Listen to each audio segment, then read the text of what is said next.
시청자 여러분 안녕하십니까? 출발 성공 투자 박민영입니다. 네, 안녕하세요. 김영롱입니다.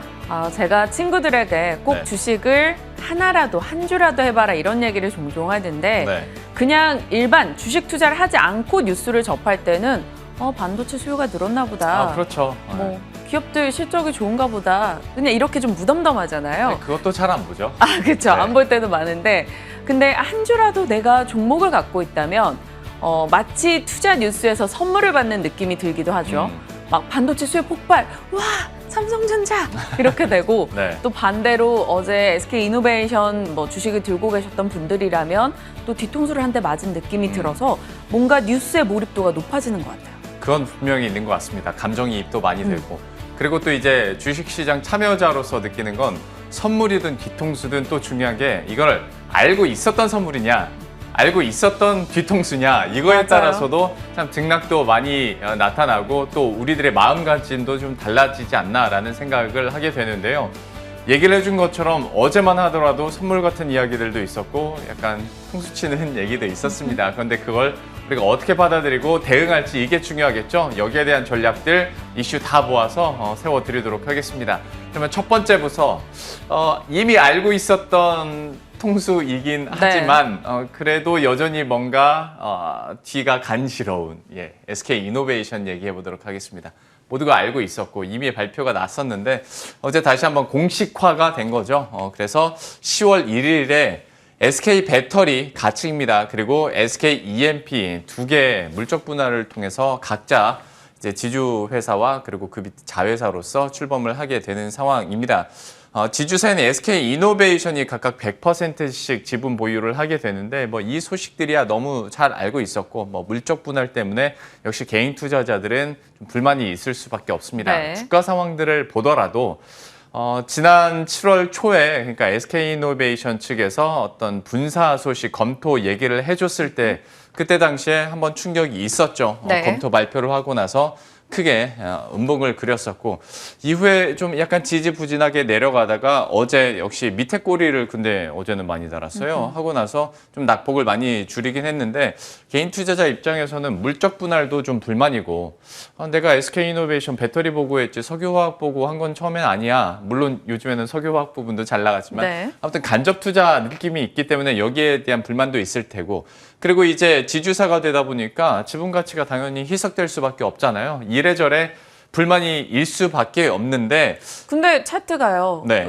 LG화학도 좀 비슷한 스토리를 겪었잖아요. 그렇죠. LG화학 때보다는 SK이노베이션 때 조금은 더 완만하게 내려오고 있다라는 느낌이어서 투자자들도 나름의 과거의 스토리를 보고 대략에 좀 학습이 돼서 어느 정도의 대응을 하고 있는 게 아닌가라는 생각은 있어요. 저도 이 차트를 보고 딱 그 생각을 했어요. 그러니까 충격은 LG화학대가 사실 컸잖아요. 그래서 그때는 센티멘트가 그냥 무너졌었는데 맞아요. 지금 같은 경우에는 물론 이게 악재인 걸 인식을 하니까 떨어지긴 했는데 어느 정도 평탄하게 흘러간다라는 느낌은 있습니다. 그리고 이걸 어떻게 하면 역이용할 수 있을까라는 생각들을 그래서 많이 하실 것 네. 같은데 SK이노베이션에 대해서 때문에 이런 이슈들로 악재가 있긴 있고 그래서 단기적으로 조정이 있을 수는 있다라고 얘기를 하지만 또 한편으로는 여전히 매력도는 크다라는 얘기를 합니다. 그래서 그 하나투자증권에서 낸 리포트를 중심으로 한 가지 표를 설명을 해드리자면 지주사가 되면서 할인율이 높아지는 거 이건 오케이. 네. 그래서 기존의 목표 주가를 세웠을 때도 할인율을 30%로 잡았다가 지주사로 전환되고 나서 50%로 잡겠다 이거예요. 이건 오케이인데 그렇다면 이게 분할을 하면서 지금까지 배터리 사업 부분이 너무 저평가됐었던 거죠. 분사를 통해서 드디어 SK의 배터리 사업 부분이 제대로 된 평가를 받을 수 있다라고 얘기를 하는 겁니다. 그래서 보시는 이 회색 선이 분사 전과 분사 후 확연하게 늘어나는 걸 보실 수가 있죠. 그렇게 되다 보면 할인율을 높이더라도 배터리 부문에 대한 가치를 높게 평가를 받게 됐을 경우에 어차피 지분 100% 갖고 있는 거니까 하다 보면 오히려 이런 할인율이 높아졌음에도 불구하고 이때는 목표 주가를 29만 원을 제시했었는데 네. 이때는 목표 주가가 34만 원까지 올라간다라는 거죠. 때문에 결과적으로 SK이노베이션에게는 긍정적인 이슈가 될 것이다 라고 얘기를 하고 있는 거고요. 네. 그리고 지금 이제 배터리 부문 사업 부문 이제 분할을 했으니까 SK이노베이션도 뭔가 새로운 뉴 키워드를 하나 제시를 해줘야 되잖아요. 역시 그린, 친환경 쪽으로 지주사 포트폴리오를 우리가 꾸려 나가겠다라는 계획들을 하고 있는데요. 일단 지금 하고 있는 석유 개발 사업에다가 탄소 포집과 저장 사업도 적극적으로 나서겠다라는 계획들을 밝히고 있고, 그리고 지금 이미 진행하고 있는 폐배터리 재활용 사업, 여기에서도 2차 전지와 충분히 시너지를 낼 수 있는 부분이기 때문에 SK이노베이션이 어떤 그림도 그려놨겠다. 장기적으로 봤을 때는 결국에는 긍정적일 거야 라는 평가들도 그래서 지금 나오고 있습니다.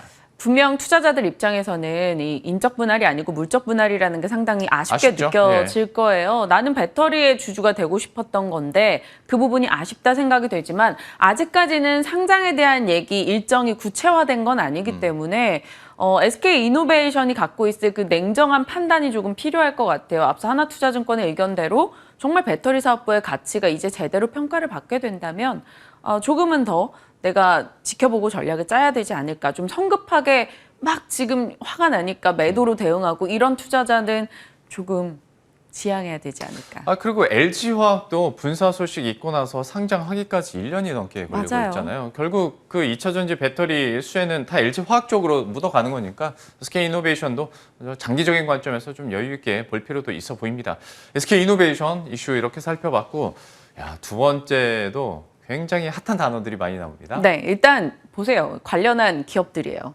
아, 삼성전자. 그 테마에 네. 이건 시총 상위 순위. 그렇죠. 각 섹터의 대표 주자들이 얼추 다 들어가 있어요. 예. 다 담지도 못했어요. 한 202곳 정도가 여기에 들어가 있습니다. 진짜요? 네, 메타버스 얼라이언스. 아. 처음에는 이게 출범 당시에는 25곳이었어요. 네. 그랬는데 지금 빠르게 늘어나서 202곳까지 증가했고, 어제 메타버스 관련주들이 올랐던 건 바로 삼성전자가 이 연합에 들어간다라는 소식이었습니다. 넘겨보실까요? 자, 삼성전자가 이 메타버스 K 연합에 들어간다라는 소식이 들려왔고, 애플이 XR 기기 출시하지 않을까 이런 기대감까지 전해지면서 다시 한번 메타버스 관련한 종목들의 상승 이유를 제시해 줬습니다. 메타버스가 사실 제가 복직하고 얼마 안 있어서 3월 달이었어요. 네. 박앵커의 퇴근전을 통해서 네. 메타버스 로블록스란 기업이 있고요. 메타버스는 이런 거예요 라고 얘기했고, 그때 당시에 반응들이 뭐야? 약간 이게 많았어요. 그때 메타버스를 처음 알게 됐다라는 피드백이 굉장히 많았어요. 맞아요. 예. 그리고 주변의 친구들도 메타버스가 뭐야? 이런 사람들이 많았었는데 네. 지금은 도대체 메타버스를 모르는 사람이 없을 맞아요. 만큼 시장에서 이미 둥지를 빨리 틀었다라는 거죠. 역시 박앵커의 성견 지명이. 와. 메타버스 시장 규모가 작년에는 50조였는데 2030년 1,700조 예상이 되고 있고요. 예. 메타버스에서 지금 핫한 분야가 다달이 조금 돌고 있어요. 처음에 나왔을 때는 기기나 뭐 인프라 이런 쪽은 사람들이 잘 모르겠으니까 메타버스, 네이버 이렇게 갔다가 네. 나중에는 메타버스에 콘텐츠 채워야지 엔터 이렇게 갔다가 이제 사람들이 메타버스에 익숙해지고 적응해 나가면서 VR, AR 혹은 소프트웨어 업체들 그리고 이제 XR 쪽이 메타버스 내에서 또 핫하게 키워드로 떠오르고 있습니다. 이 XR은 VR과 AR에서 한 단계 진화된 건데요. NH투자에서는 이 XR 시장만 놓고 봐도 연평균 100% 이상 성장할 거다. 그러니까 관련 기업들 당연히 뜨거울 수밖에 없다 해서 시장에서 XR 관련주들이 어제장에서도 더 좀 뜨겁게 네. 움직이는 흐름 보이기도 했습니다. 조금 전에 말씀드린 대로 저는 메타버스를 이렇게 좀 분류를 하는 걸 좋아하는데 시장에서 이렇게 좀 대략 정리가 되더라고요. 인프라 쪽은 5G 클라우드, 그리고 하드웨어 쪽은 VR, AR, XR, 그리고 반도체 디스플레이도 여기에 들어가는 거고요. 소프트웨어 콘텐츠는 개발 엔진, 인공지능, 가상현실을 구현할 수 있는 것들, 그리고 콘텐츠는 엔터 위주로 많이 진입이 되죠. 플랫폼은 뭐 우리 아는 로블록스, 제페토 이런 쪽. 처음에 제가 3월, 5월, 7월 이렇게 메타버스를 계속 소개하는데 계속 하나씩 업데이트가 돼요. 요 정도였다가 요게 들어가고 요게 들어가고 뭐 이런 식으로 뭔가 메타버스 영역과 분야가 점점 확장되고 있다는 걸 브리핑을 하는 제가 확실히 느끼겠더라고요. 지금 이렇게 정리된 것만 봐도 그냥 성장주 다 들어가면 되는 거 아닙니까? 그렇죠. 그래서 좀 여기서 고민되는 건 네. 와, 종목 너무 많은데? 너무 광범위해졌어요. 맞아요. 네. 그래서 좀 선택이 고민이 되고 더 빠르게 대응을 해서 여기 유행 따라 메타버스 내에서 옮겨 다녀야 되나라는 고민도 되고 그러다 물리면 어쩌지? 라는 걱정도 되고. 메타버스 안에서 순환매가 일어나면 이것도 어떻게 따라가요? 이건? 그니까요. 어제 메타버스 관련 종목도 올라가는 거 보면서 어느 정도 올랐을까 또 한번 계산을 해볼까 하고 두드려 봤습니다. 네이버가 올해 48%, 네. 선익시스템 272%, 옵티시스 287%. 뭐 이쪽은 지수랑 뭐 전혀 다른 세상이죠. 맥스트는 8거래일입니다. 딱 8거래일 만에 181% 올랐고요. 자이언트 스텝은 3월 24일부터 해서 200%, 코세스 어제 상한가 갔었고 48%, 덱스터 120%. 왜 내 포트에는 이게 없는 것인가라는 그리고 생각이 나는 가장 왜 먼저 진작에 들고. 팔았을까? 이런 고민하시는 분들 계실 거예요. 고민스럽지만 지금에다도 좀 돌아가는 과정 속에서 진입이 늦지 않았는가, 혹은 내가 보유하고 있는 종목이 이제 정말 이익 실현을 하고 다른 쪽으로 건너가야 될 것인가, 이런 전략 우리 계속해서 한번 세워나가 보자고요. 그렇습니다. 좀 실체화된 투자 전략 그리고 적용 가능한 투자 전략 잠시 후에 한번 물어보도록 하겠고요. 세 번째는 오랜만에 디즈니 관련해서 다시 한번 뉴스가 나왔길래 어제 하루 동안 있었던 기사들을 다 검색을 하다 보니까 하나 스토리가 좀 만들어지길래 이 소식 아직 안 끝났네요. 네, 아직도 안 끝났어요. 처음에 뭐 월 5일 맞춰서 디즈니 플러스 공개한다고 했다가 네. 지금 뭐 빠르면 9월 얘기 나오는데, 일단 디즈니가 KT OTT 서비스인 시즌의 컨텐츠 공급을 종료하기로 공식화했습니다. 그러자 일부 매체 보도에서 이 제목이 달렸어요. 디즈니가 KT 뿌리치고 LG U 플러스랑 맞아요. 손을 잡나라고 얘기를 나왔어요. 하다 보니 시간의 거래에서 LG 헬로비전이 상한가를 기록했고요, 장중에. 그리고 LG U 플러스도 시간의 거래에서 강세를 기록했었습니다. 그런데 이후에 또 다른 일부 매체에서 다른 보도가 나오죠. 알고 봤더니 다음으로 넘겨주시죠. KT뿐만이 아니라 LG U 플러스에서도 디즈니 컨텐츠가 빠지더라. 그래서 LG U 플러스 관계자에서는 디즈니 컨텐츠 종료는 지금 공식적으로 공지한 바가 없기 때문에 언급하기는 어렵다라고 한번 상투적으로 얘기를 네. 해줬는데, 그러니까 결국 봤더니 디즈니 플러스의 국내 출시를 앞두고 이제 통신사에서 교통 정리를 다 해놓은 거죠. 그러니까 더 이상 우리 플랫폼이나 컨텐츠 쓰지 마. 이제 우리 나올 거거든. 그래서 국내 플랫폼에게 모두 동일하게 적용된 것으로 파악이 되다 보니 네. 시간의 거래에서 상한가를 기록했었던 LG 헬로비전이 결국 마감은 3.6%로 마감이 됐고, LG U 플러스는 보합 0%로 시간의 거래를 마쳤습니다. 네. 하다 보니 이거는 조금 더 두고 봐야 되는 건데, 근데 여기서 또 한 가지 보이는 힌트는 디즈니 플러스 하면 이제 시장에서 LG U 플러스 쪽으로 가닥을 많이 잡아가는 것 같아요. 그래서 이 뉴스도 나왔겠다. 요즘 들어서 통신주에 대한 얘기들도 좀 가끔 많이 하겠다. 통신주 얘기 물어보려고 앞에 이슈를 한번 넣어본 거거든요. 뭐 너무나도 잘 아실 것 같아요. 최근 6개월 동안 시장과 관계없이 통신주들 그래도 견조한 흐름을 기록했는데, KT와 배당 매력이 있었기 때문에 연초부터 아주 강한 상승 흐름을 기록했고요. SK텔레콤도 6개월 동안 18% 정도 수익률을 기록하고 있는데, SK그룹 좋게 보고 있으면 SK텔레콤을 사라라는 얘기들을 많이 하잖아요. 그래서 뭐 각광을 많이 받고 있고, 7월에 외국인들이 많이 산 종목 가운데 SK텔레콤이 있다라는 것도 보시면 될 것 같습니다. 또한 유창희 대표도 좀 방어적인 성격으로 시장이 흔들릴 때 SK텔레콤 사자라는 얘기도 했었고, LG U 플러스야 뭐 넷플릭스로 본 맛이 있기 때문에 LG U 플러스가 디즈니를 꼭 가져갈 거야 라는 얘기들을 하면서 좀 이 이슈들도 있거든요. 과연 이 세 개 종목 중에서 모두 배당 매력도 있겠다. 어느 통신주를 선택할 수 있을지 이것도 한번 고민해 봐야겠습니다. 또 생각나는 저의 명언, 뉴스를 선점하려 하지 마라 네. 라는 생각이 이런 종목 대응할 때마다 한 번씩 떠오르는 것 같아요. LG U 플러스, 뭐 LG 헬로비전 이런 쪽에 대한 관심이 분명 많았고 그걸로 시세를 본 적도 있으나 네. 뉴스 아직 확정된 소식이 아닌 걸 미리 선점해서 그걸 오래 끌고 가겠다라는 생각은 조금 내려놓고 짧게 대응을 하던가 아니면 뉴스가 나오고 나서 대응을 하던가 이렇게 하는 것도 필요하겠다라는 생각이. 굉장히 이상적인 얘기. 이상적이라고 지금 돌려서 지금. 아니. 그런데 실제로 그렇죠. 그러니까 요즘에는 방망이 좀 짧게 잡아야 될 필요도 있고, 그러니까 어디가 적정선의 수익률인가라는 고민들도 참 많이 하실 텐데요. 그래서 그 간지러운 부분을 전문가와 함께 전략으로 녹여내보도록 하겠습니다.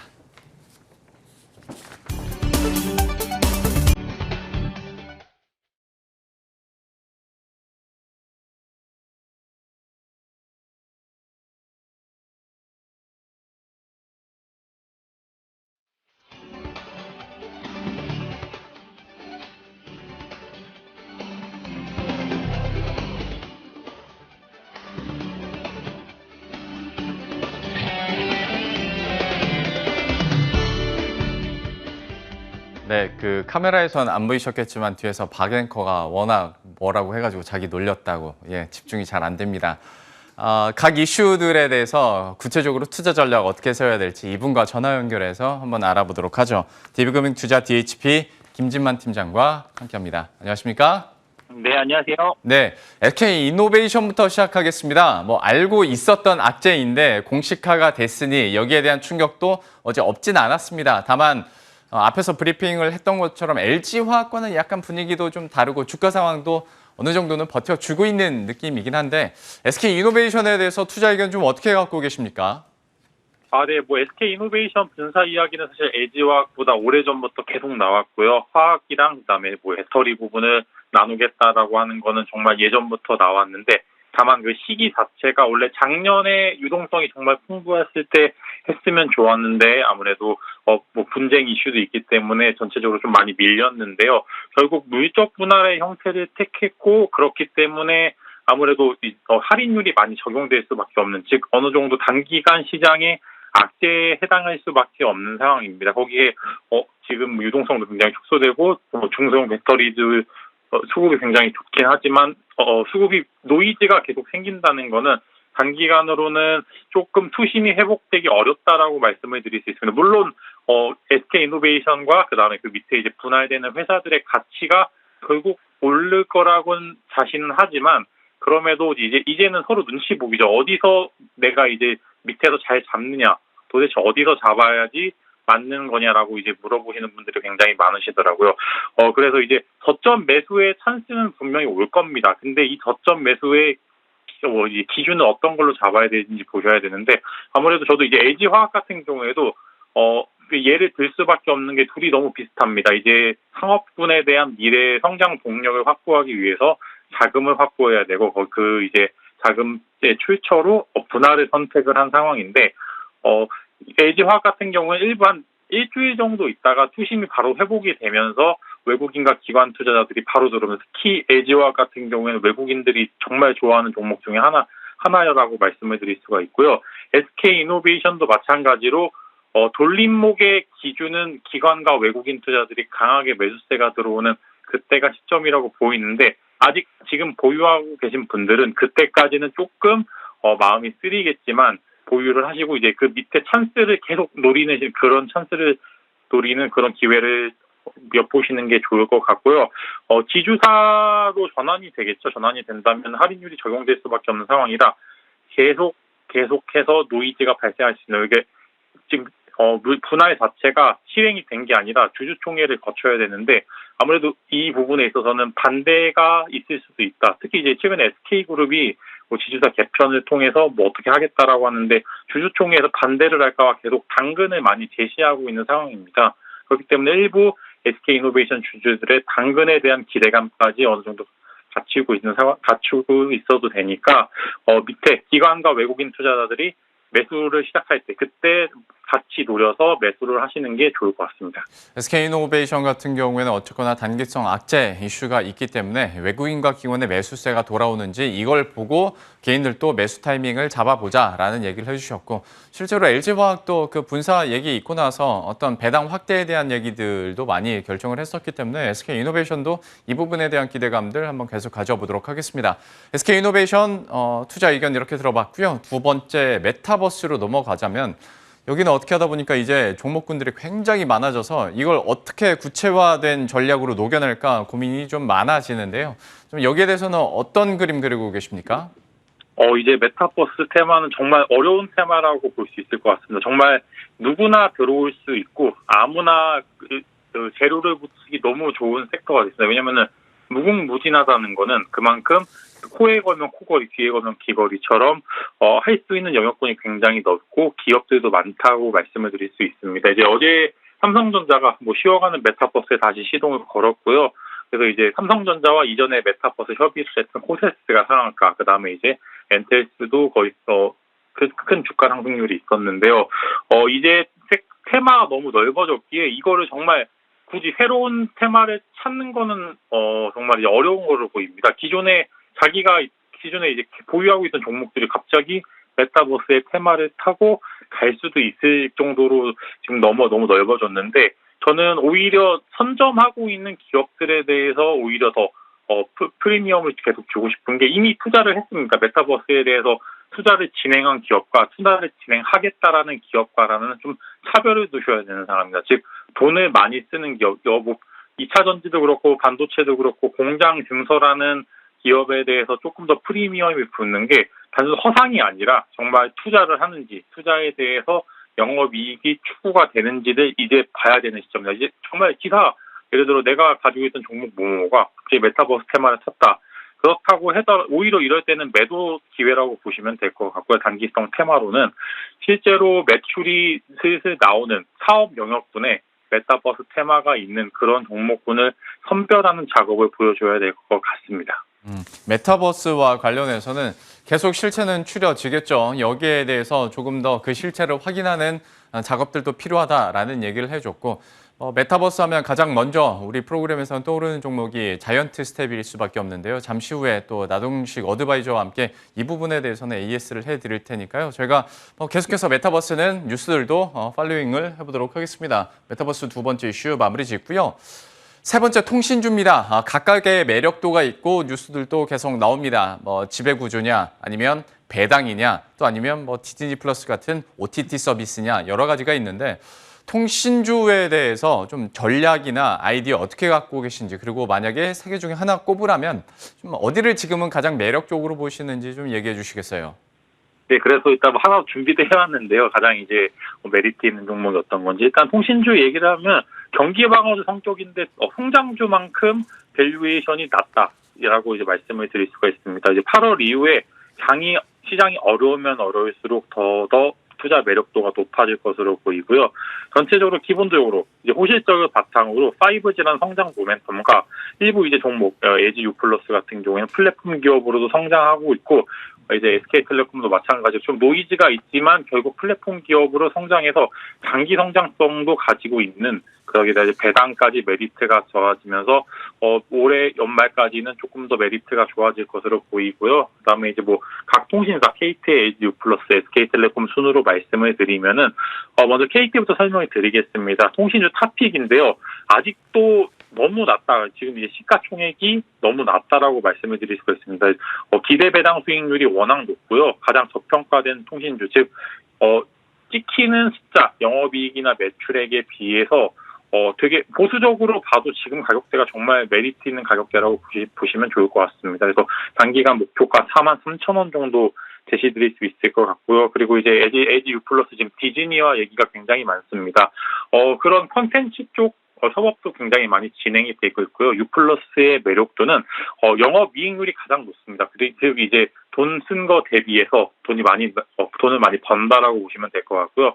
거기다 이제 원래 안 좋았었는데 그 안 좋은 이유는 아무래도 배당의 메리트도 살짝 적었고 거기에다 이제 유통 주식도 생각보다 많아서 어느 정도 시장에서 좀 LG U+는 저평가를 받을 수밖에 없는 상황인데 자사주 매입과 이제 배당 증가 성향까지 보여주겠다고 말했습니다. 거기에다 LG U+는 디즈니와 협업을 하겠다는 추가적인 메리트까지 있기 때문에 어느 정도 좋은 평가를 드릴 수밖에 없는 상황이고 목표가는 17,000원 제시드릴 수 있습니다.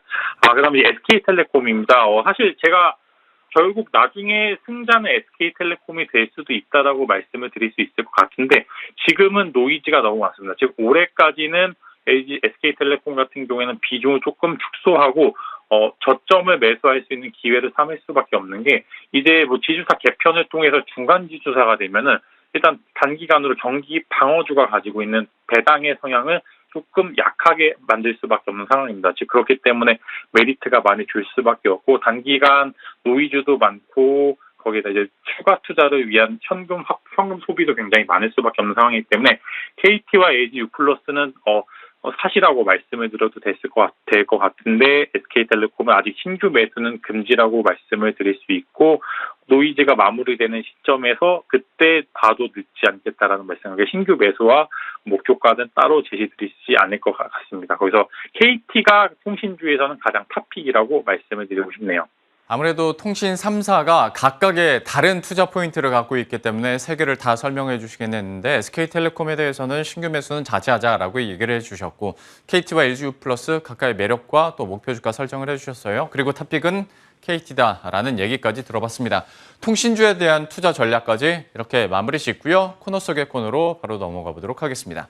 오늘의 집만 스픽은 콘택트주를 다시 준비했는데 이제 좀 저가 매수를 할 수 있을, 그리고 이제 진짜 일상으로 다시 회귀한다고 봐야 되는 타이밍인지 좀 투자 전략 제시해 주시죠. 네, 결국 컨택의 시간은 올 수밖에 없습니다. 코로나 같은 경우에도 확진자가 늘고 있지만 이제는 슬슬 공존이라는 말을 쓸 정도로 이제 뭐 코로나가 있지만 그냥 일상생활을 하는 그런 상황을 벌어질 수밖에 없는 상황이고, 컨택주들도 생각보다 하락폭이 많지 않았습니다. 그리고 슬슬 이제 돌림목에서 계속 외국인과 기관 투자자들의 수급이 들어오고 있는데, 아무래도 너무 이제 할인율, 그냥 겹을 먹는 컨택주의 지금 정도면은 이 정도면 저가 매수 기회라고 보는 시각들이 굉장히 많기 때문에 컨택주를 이야기하러 왔고요. 거기다 이제 컨택주 탑 3를 뽑아왔습니다. 저는 대한항공과 현대백화점, 호텔신라 세 종목을 가져와 봤는데요.